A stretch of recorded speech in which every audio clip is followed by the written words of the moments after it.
Well, welcome to Perspectives from WFSU Public Media. I'm Tom Flanigan. This program, using the Zoom platform, was pre-recorded on Tuesday, March 9th for playback on Thursday, March 11th. The show to be aired on WFSU FM. We'll also have it archived on our WFSU.org website. Well, maybe it's because spring is in the air. And boy, in Tallahassee, you can tell that because the pollen is everywhere. So we know spring has sprung. And it may be because the temperature on public discourse in our country has kind of edged down a couple degrees. And it may also be the fact that COVID vaccinations have now accelerated to a breakneck pace. So in just a few short weeks, it seems like there has been an increasing sense of optimism and hope. Maybe you felt that too. But even as we celebrate these positive developments, we have to remember that not everyone is experiencing better times as yet. If you notice on nearly every corner, we're seeing people who are looking for help. And there are still a lot of stories abounding of families who find themselves in dire straits. And that includes untold numbers of our neighbors who literally don't know where that next meal is coming from. So we thought we could put together an up-to-the-moment report on what's happening in our community and especially our schools, because that's where the rubber meets the road for so many interconnects in our society and our community. So boy, do we have a super panel here today on Perspectives. And before we introduce that panel, I wanted to send out an immense shout out to Laurie Messer, who is a board member of the folks who do the annual full summer situation. They have now had to go virtual because of the situation, but Laurie was really a spark plug in putting all this together. So let's meet our panel here for today. Of course, it would not be a panel on anything having to do with food insecurity if we couldn't have Monique Van Pelt, the executive director of Second Harvest of the Big Bend, to join us. Monique, it is so good to see you, and it looks like you continue to persevere in the face of what some people would say would be almost insurmountable obstacles, but it's so great you could take time out to join us today. Of course, thank you. We also say hello to James Howcroft, Leon County Schools Nutritional Services guy in charge of that. James, thank you for joining us here on Perspectives today. My pleasure to be here. We have Carrie Anderson, who is the principal at W.T. Moore Elementary School, who is joining us here also on Perspectives to kind of give us a look-see as to what's going on the ground in one of our schools. And Madam Principal, thank you for being part of the conversation today. Absolutely. Thank you for having me. Dr. Michelle Gale, Assistant Superintendent with Leon County Schools, also on our panel today. And Dr. Gale, a pleasure to see you, ma'am. Thanks for joining us. My pleasure. Good afternoon. All righty. Starting with you, Monique Van Pelt, let's go to the 30,000-foot overview here on what is happening since the pandemic hit, and you saw that the number of people who are in absolutely extremis when it comes to the need for food had increased exponentially. Where do we stand right now, Monique, and how is Second Harvest's response to that progressing? So things that we understood about food insecurity prior to COVID-19 was, if we look at, I'd like to talk about kind of like where the state was and then where our region was, because there's a story to be told there. Statewide, prior to COVID-19, 13% of all Floridians were food insecure. Post-COVID-19, that number only grew to 13.4%. So not that many more people across the entire state experience food insecurity. But when you look at the Big Bend region, prior to COVID-19, of the entire population here in the Big Bend, 14.6% were food insecure, so a little bit more than the state average. But after COVID-19 hit, that number more than doubled. 29% of anyone in the Big Bend region is experiencing food insecurity. That number is about 150,000 individuals. And today that is 31,000 children who may not have dinner tonight. So that the number of children grew in our service area from just over 20,000 to well over 30,000 children experiencing food insecurity due to the pandemic. That seems absolutely mind-numbing, the fact that we went from just slightly more than what the state of Florida as a whole was seeing to a doubling of that incidence. What are you hearing? How come? Why is this?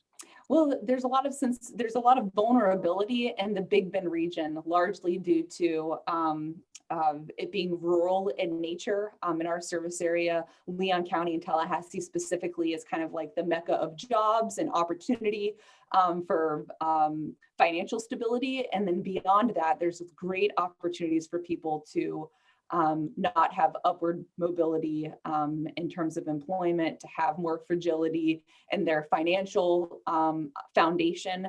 And I think that that's really what we've seen rocked is those who were living in the margins on the edge, paycheck to paycheck, the disruption caused by the pandemic and the ripple effect due to the virus has hit our region of the state in a profoundly different way than you might see if we just look at the average across the entire state of Florida. And I would suspect as well, even though I don't have the solid evidence right here in front of me, but the lingering impact of Hurricane Michael on this area, especially in the more outlying regions, which already were a bit marginal in the economic development arena to begin with. And that has, I know, caused a significant amount of a pullback of resources when it comes to things like the timber industry and some of those other economic factors that were really one of the few things keeping some of those areas going. So I imagine that had something to do with it too. I think that the resiliency of communities has been tested in a lot of ways here in the Big Bend.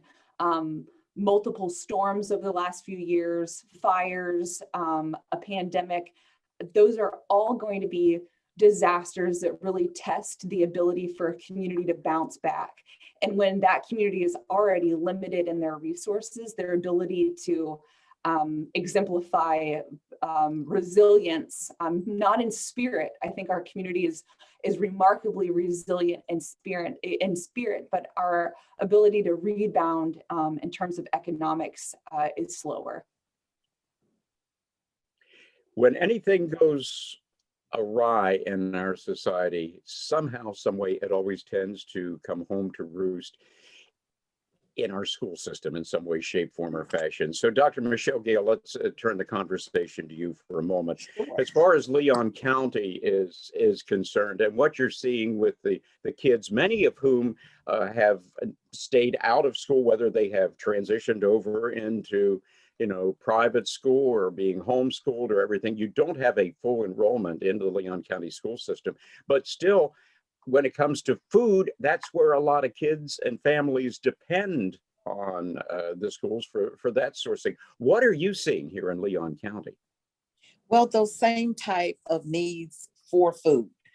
So much so, and I just have to start off by saying thank you so much to Monique, because she has been a partner since the second week of COVID starting last year, where she supplied emergency food kits for our schools. Miss Anderson's school was one of them, where families could come by, fill out a form, and they could get emergency food. So that continued throughout the summer. We have the summer feeding program, which James Hawcroft, he heads up, and he had to be very innovative in the way that he implemented the program this year. And it continues, even though it's not summer. So that need for food is still very prevalent, so much so that, again, Monique, I just have to give her a shout out at Second Harvest, because we have been able to implement, because of the need, a full Friday backpack school program at 11 of our schools in the district. So that need is there. And I'm going to tell you something. There is not a week that has gone by where there's not someone calling our offices or my office to say, hey, my family needs food. And just knowing resources to point them in makes a huge difference. And so, yes, that need is very prevalent, and we're doing everything that we can to meet those needs. Well, you just gave a shout out to James Howcroft, the nutritional Yes. services guy with the public school system in Leon County. And James, let's just talk to you for a moment here and see, how are you pulling that off when you have a lot of kids who don't come into school anymore? How can you get the food out to them? Well, we started last year after spring break. We went home for spring break, and then we came back to work and just started serving kids. We served over 275,000 meals at 14 different school sites in the spring until we went into summer. And then over the summer, we ran our summer food service program. And of course, Monique and Dr. Gale were there all the time with different drive-through and meal pickups. And it was a collaborative. What we do is the kids come to us and we feed them. Obviously, we feed them breakfast and lunch. We have after-school programs. We have currently we're doing digital academy meal pickup. So the kids that are studying at home can come through one day a week and pick up 10 meals, 5 breakfasts and 5 lunches. We also have 3 summer curbside meal pickup locations where you can drive through daily and pick up meals. And also we even this year tried a bus route where we went out into the communities in the Bond and Pineview communities and are serving meals via bus. And also through the programs, we have farm to school going on. We've got fresh fruit and vegetable programs that are always educating our students to new and exciting vegetables that they haven't tried yet. But this is, we have hungry kids, hungry people around us all the time. And I'm so happy over the past couple of weeks, you've seen several different, both on print and on TV, this being discussed by different people, because I think it's going to take the whole community working together and continually to talk about it to try to solve it. Well, we'll bring it down now to kind of, we were in the macro, let's go into the micro dimension right here with Principal Carrie Anderson at W.T. Moore Elementary. And Principal Anderson, how has that been working out, what James was just talking about as far as those distributions and the kids actually, showing up? You can provide them with food while they're there, but you've kind of lost touch with at least some of the enrollment at W.T. Moore, haven't you? I think enrollment is down throughout the district. Probably at most schools have seen a dip in enrollment. And we can definitely point that towards the pandemic and what has happened. But through that, even starting right after spring break, our district has been committed to serving the families in our community. And so it was as simple as, this is what we're going to do. We're going to feed these families. Nutrition services stepped up. Our cafeteria manager, Ms. Mosley, was here all throughout the summer. She's still serving to our Digital Academy families once a week for that pickup. And so the families make it happen. We communicate with our families what day, what time they come and pick up. We had volunteers throughout the spring semester and into the summer that would come and help us distribute. We were seeing quite a number of cars coming through to get those meals. Families were not prepared to have to keep their children home for that last quarter of the school year. And so we had to, through the hard work of our superintendent, our nutrition services, and all of the volunteers that came in to make it happen, provide those meals so that the children would continue to be able to eat whether they were at school or not. And I know that there were some logistical issues that had to be worked out for families that did not have transportation, which is why buses were being used, vans were being used to get the food out as much as possible. But right here, we were able to serve families from this area, whether they were, attendants of our school or not. They were able to come and get healthy meals for their children on a daily basis. And so I know how many families were grateful for that opportunity. Monique Van Pelt, in addition to the school food distributions that Second Harvest of the Big Bend has been involved with, you folks have also had just an unrelenting, ongoing series of food distributions out in the community, not just in Leon County, certainly, but the entire 11 county area that falls under the purview of Second Harvest of the Big Bend.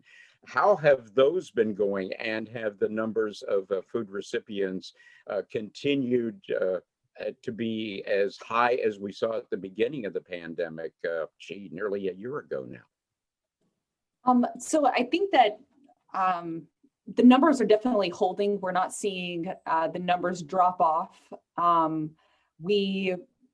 model has changed a lot, Tom. I think that when we initially started our response, Second Harvest took the approach of being go big. We wanted to be out in the community at centrally located spots in town. We sought the largest parking lots we could find so that we could support these mega distributions. And that was there were a couple tactics for that. One is we wanted to make sure that in the most uncomfortable of months where there was great silence and what came next, that Second Harvest was part of a voice saying, we are here for you. We are standing in this moment to support our community. And we wanted to be loud and present in the community serving. And we were able to best do that by being at these providing large mega distributions and being centrally located in our community. Quickly, though, we learned with our community about the need and where different concentrations might exist throughout the county. And we learned, one, simply by listening, but then two, we truly polled people that were coming through our distribution lines. And we wanted to learn, was car sharing occurring? How many families were being represented by every car? How many members were being served by each family member that was present? Because we wanted to know, was our 12-pound box of food even touching the need that family had? Was I giving them 12 pounds of food, but the average family size was 7, for example? And so we could learn a little bit about what the need was, how many people were in these cars. And then we wanted to know, what zip code were you coming from? How far were people having to drive? And that really informed the way that we transitioned our approach to go to the neighborhood level and respond more macro directly to where we knew the need was. And that was in an effort to make sure that we weren't following or responding only to what was most convenient for us, the agency, which of course is large parking lots to get our trucks into, no trees to have to negotiate. But oftentimes you're going to find that what's most convenient for you may not meet the exact need of the individual you're trying to serve. So we went directly to those neighborhoods and really focused on this micro work during the summer and winter. And what's changing this week, actually, Tom, and this is kind of like hot off the press, and this broadcast might actually be the first kind of time people are hearing about this when it airs on Thursday, but we are going to, we're trying to embrace this idea that a food bank must be responsible for more than just passing food out and feeding the line, that our responsibility is also to end the line. And we don't do that by giving food out. We do that by leveraging the relationships that we have in the community and being holistic in our approach. And the way that we're doing this first, it'll happen, the first time is going to be this Friday, is we're teaming up with agencies in our community to provide a united front and a holistic response to the needs that neighborhoods themselves have said, I need help in these ways. So on Friday this week, we're going to be showing up in neighborhoods with legal services, employment services, DCF, food intervention, and medical intervention, and provide this holistic response to the need that neighborhoods themselves say we need these services. So Second Harvest has absolutely seen an evolution in the way that we respond and engage in our community, and couldn't be more grateful for partners like the principals throughout our community. Dr. Gale has been absolutely instrumental in making sure that our interventions with the school is successful, and opportunities like this to really talk about it, educate the community, and invite people to participate with us are key to the success that we've seen. It sounds like a resource triage is what you're talking about. That is absolutely incredible. Well, Dr. Gale, how does Leon County Public Schools fit into this more holistic approach to meeting the needs of specific areas that go beyond just the fact, hey, we got some hungry folks here? You've got to bring much more to bear on the problem. How do you guys fit in there? That's an excellent question. So we've been doing this for a while. We have, and again, I'm Monique's biggest fan. We have been staging mobile food pantries since the beginning of the pandemic. And so looking at what's that, that saying that you can give a person a fish and they'll eat that day, or teach them how to fish and they'll eat the rest of their life. So one of the things that we've been doing is having our adult and community ed department, or the school, to come out and hand out flyers. Monique, at our last second harvest, the driver came with flyers for Career Source. We have different people come we have a second harvest schedule for March the 27th at Lively Technical College. We're going to have members of the Early Learning Coalition and also Leon County Schools Early Learning coming out and handing out literacy information. And so anytime that you get an opportunity to get people together, finding out what are their needs, what can we do to help meet those needs, because you have to look at the entire needs of the family. So Leon County School fits right into that. We're partners with so many people in the community, and they're partners with us. So this is right on target. And it sounds, I hate to say it's a throwback, but very similar to the concept when all schools were community schools, that when the last bell rang and the kids either walked home or got on the bus and left, the campuses were not locked and the teachers and administrators all fled. People hung out for hours. There were after school activities. There were all kinds of, parents would come in. That would be the community center for a neighborhood. That sounds like what you're talking about, kind of. Pretty much so. And even having our monthly mobile food pantries at Lively Technical College to get people there so that they can see, okay, maybe I'm unemployed right now, but let me pivot, get some more skills and move forward. But yes, we want to be able to provide services to the entire community. We've also, during a mobile food pantry, we had Bond Community Center. They were there during our completing COVID testing. And so, yeah, you have to involve everyone. You have to let people know that Leon County Schools, we're here, we're part of the community. We welcome you in. We want to be a part of the solution. Yes, Dr. Temple Robinson, boy, she is a spark plug too. She's out there all the time getting involved with all these sorts of things. Well, James Outcroft, when you got involved in the nutritional aspect of the entire school district, it sounds like you quickly found out it's a lot more than just making sure that you have some menus in the various schools that are compatible with student taste, and the resources you have on the financial side to provide that food. Your job has really increased dramatically too, hasn't it? A lot of moving parts in the nutrition services program, but it takes a lot of great people. I need to be sure and compliment all my cafeteria managers who've been working in the field, many of them since last spring, and just a great support staff too to put it all together. It's a lot of moving parts.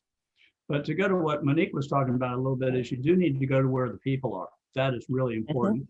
And the other thing we found is we talked to parents to come through the pickup meals.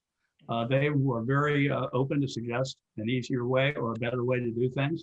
Originally with the Digital Academy meals, we did them one day a week, 5 days a week.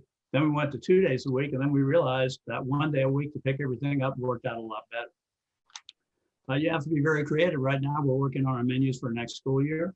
We're also working on our summer program that will start up here in less than three and a half months. So, and we'll be ready to do that all summer long again. So there's lots going on, and every day is an exciting day in nutrition services. Wow, and it sounds like it may have also modified the way that you approach the menu building. I recall at one point not too long ago when, gosh, you might as well give the kids what they want, whether it's totally nutritious or not, because otherwise they're just going to throw it away or avoid it. They're not going to eat it. But now you're producing food in many instances for families on an ongoing basis, and those meals have to be more nutritious and flavorful and enjoyable at the same time. How do you do that juggling act? Well, we had to juggle a little bit this year because we practiced social distancing and also having meals that could be picked up and to go. We basically served bag meals throughout the fall, And in January, we started heating some meals and offering some different sandwiches. And as we go into next year, we're going to go back to a hot menu. So we'll be serving hot meals in the schools. But it has been, it's changing all the time. So it's constantly changing, and you have to work with your staff to be sure that you can take care of those needs. Okay, Principal Anderson, over at WT Moore, talk about what an average day is like as far as, again, balancing that juggling act that you have to do, the academic side of the equation. Yes, we've kind of pulled back on standardized testing for a while, but that's going to be coming back again.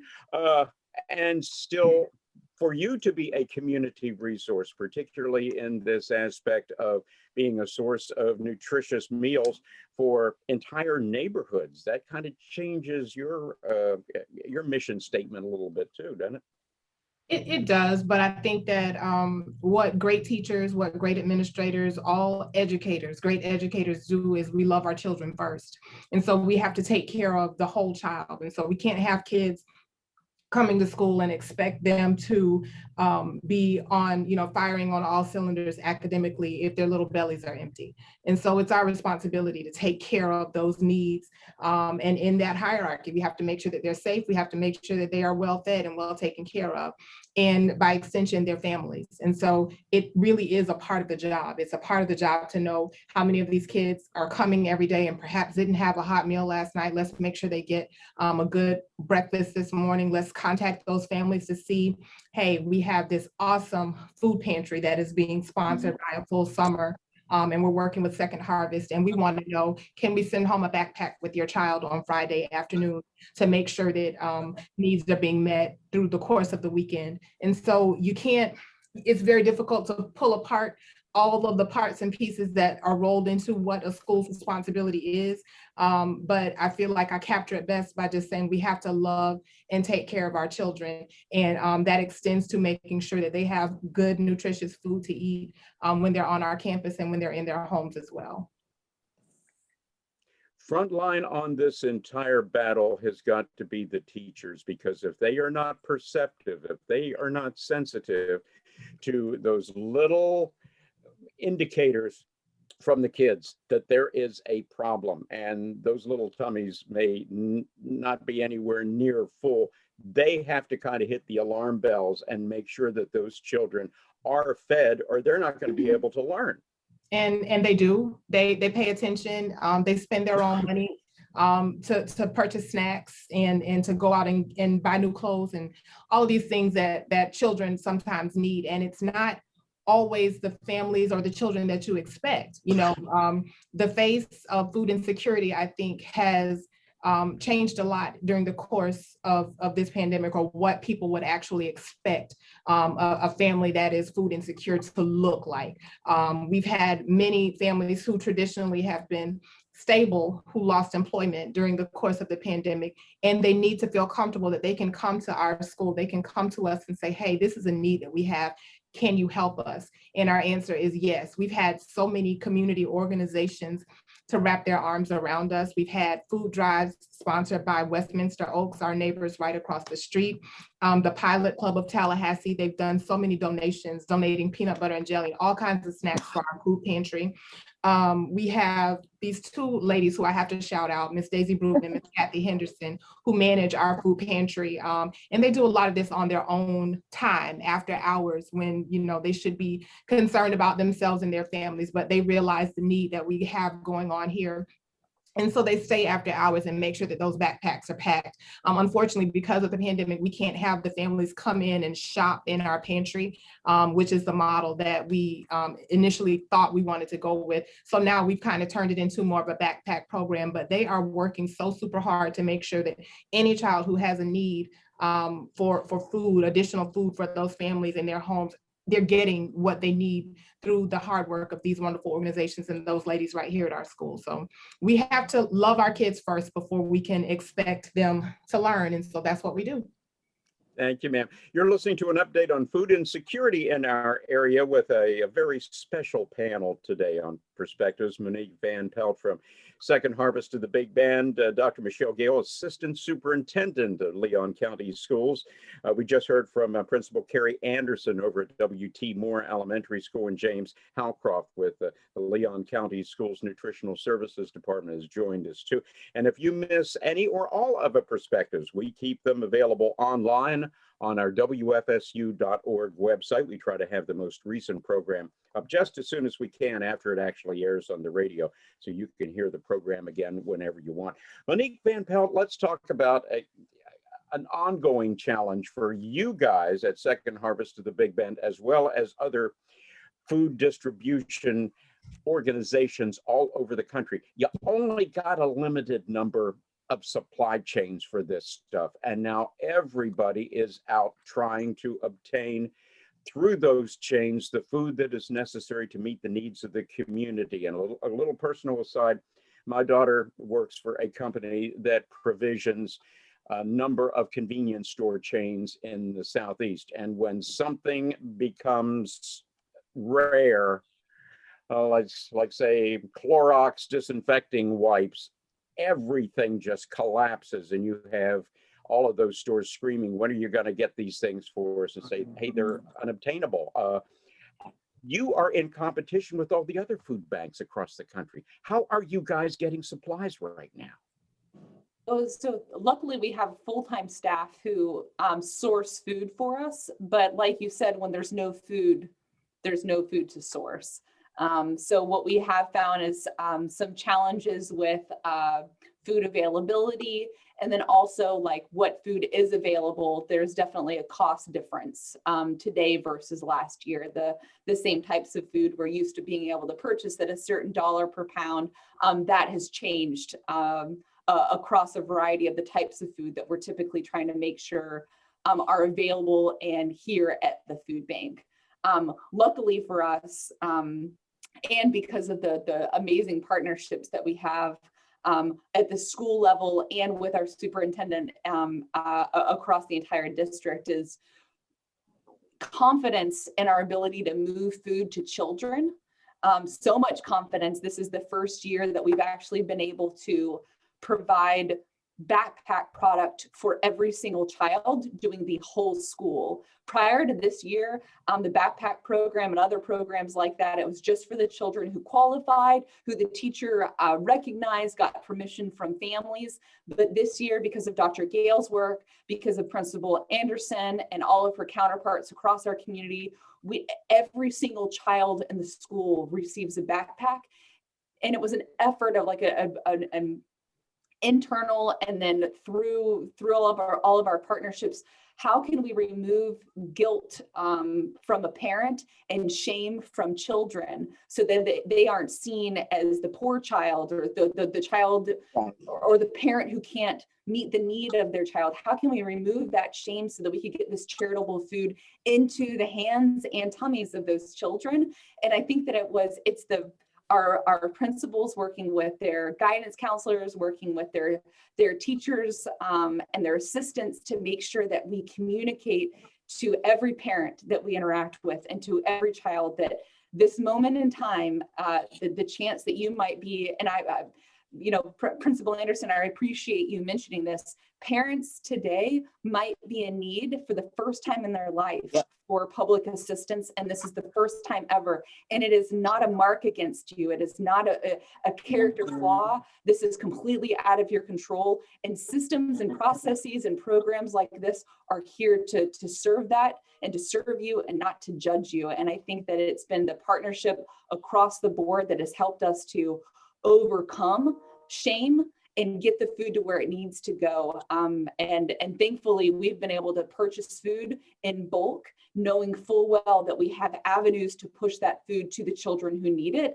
And if it wasn't for the women that you see on this call, for James and your review of the product that we're pushing, we wouldn't have the success that Leon County is seeing. And it is absolutely remarkable what's happened both in the expansion of our backpack program, how deeply embedded it is in all of the schools that we're currently serving, and then the amazing expansion in our pantry program this year, bringing on 6 new pantries at schools that never before have seen them. Lori Messer and her team with a full summer our community made miracles happen this year. It's just beautiful.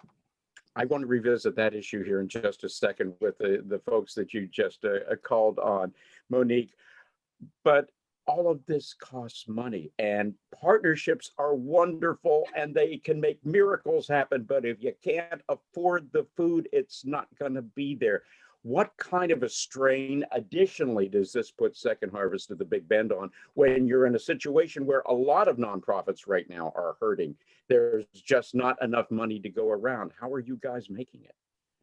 Well, thankfully, we have a really healthy donor base and a strong community support. We have absolutely enhanced the number of times we've reached out to our donors and to the community to make sure that we inform and educate and invite people to participate in the response that we're trying to have locally. A lot of even the model in which we try to engage the community has had to change entirely. Tom, you mentioned the food shortage. What we don't want is people in the community rushing out to their grocer and buying more than what their family needs, because we know that's going to move food off the shelf for the next family that might walk in. And also it puts a family in a position where they're buying that product at a price point where I can absolutely buy it cheaper. So we've encouraged our donors to move away from shopping on our behalf and rather giving directly to us, so that Second Harvest has the ability to buy in bulk. That also gives us the opportunity to shift as we need to throughout the month, throughout the quarter, to source and procure food that creates a more balanced array of food that we have available for our partner agencies and our network. And what I mean by that is that essentially when you walk into our warehouse, imagine that is our cupboard or our pantry. And if you open our cooler or our freezer, that's like your refrigerator and freezer. And Second Harvest wants to be sure that we have dairy products and we have vegetables and we have fruit and we have protein, and we ensure that we have a nice balance when we have the funds available to supplement what hasn't come in as donated product from our distribution centers or from the federal government. So purchasing power and the ability to maneuver each month is essential to make sure that nutritious food is getting out to the community. And if you've never visited the headquarters of Second Harvest of the Big Bend out there by the airport, you will find coolers that are as big as a house, literally. It is absolutely phenomenal the amount of product that organization handles there. Superintendent Gail, Michelle just brought up something really, or Monique just brought up something really interesting as far as the attitude of parents. A lot of families have spent an entire multi-generational thrust trying to overcome privation and poverty and to become independent and not have to go to anyone for charity. That is now something they have achieved, and suddenly they find themselves in a situation where they kind of have to backpedal on that. How difficult is it to get to those folks and say, hey, this, as you said, is not your fault. This is a problem that we have across the board, and we are happy to help you? That's an excellent question. So when we have the mobile food pantry drives, and I know at the schools with principals like Carrie Anderson, we always thank parents for coming to us. During the mobile food pantry drives that we had, drive-throughs and such, a lot of people came and they were crying. They were ashamed. And it's like, no, thank you for coming.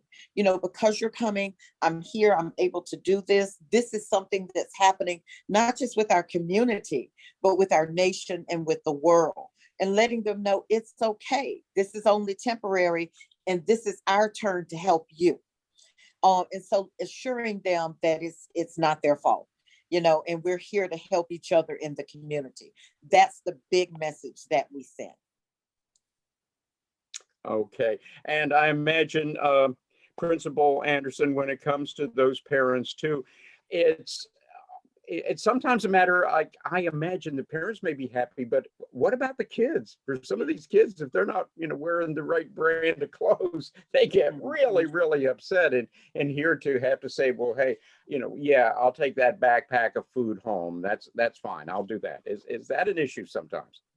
It has not been, thankfully here at the elementary level, we try very hard to make the backpacks that we send home with our kids just kind of fade into everything else that they're carrying. So there is no big, huge sticker on it that says weekend food. It's just another backpack that they're taking home. And if it's heavier, sometimes we help them get it in their car, but we don't discuss it with their peers. It's not a discussion. Anything like that. There is no shame involved. I think when you put in the work and you front load relationships with your families, you take the time to get to know your families, you take the time to understand their needs and have open communication with them. When there's a situation like this, they trust you already. So they already know, hey, when I come to this school, here's a soft place to fall. I know that our extended family at WT Moore is going to want to do everything that they can to help us. And so we don't broadcast it. We try to be as respectful as possible of all of our families, regardless of their needs. And we do everything we can to help that's within our power to make sure all of our kids are safe, healthy, and happy right here at school. Absolutely. No judgment. That's the big thing. None whatsoever. None whatsoever. It could be any of us at any moment. I'm grateful that throughout this pandemic, my husband and I have continued to work. That's a blessing. So our family has not had to have some of the same needs as some other families, but Right. Who knows what tomorrow could bring? It could be me. It could be my child needing a backpack. And I would hope that I would find someone who would, place no judgment on me or my family or the situation, but just say, here, how can I help? And so we try to operate in that manner so that our families feel nothing but love and support coming from us. And there is absolutely no judgment. James Howcroft, I think you wanted to jump in there. What did you want to add, sir? Just getting to know your students and your parents and working with them. Children and students should never have any kind of shame. All students should be able to get a meal and feel safe and loved at school. I mean, they go to school for that education. They go to school for that time in their life. And looking at our schools now, especially our elementary schools, there's a lot of laughter and there's a lot of people that are really happy to be together, and they're making a lot of good sounds. So, for parents, this is tough because it's the first time they've ever had to go and pick up food. Many of their children have had to do this in the past and go through the serving lines at school where some school systems, they do shame the kids that get free meals, and that's not the way we do it. We just, everyone's treated the same, and I'm very proud of what we do. Well, I will always and forever recall a certain teacher of my acquaintance back in elementary school who would always stand guard at the trash can in the cafeteria. And if there was more than a smidgen of food remaining on that plate, she would make us go back to the table and finish it, because she had no problem shaming us at all. So this is a good meal. And for many kids, this may be the only good meal that they get today. You get back to the table when you finish. And boy, we did. We'd scurry on back.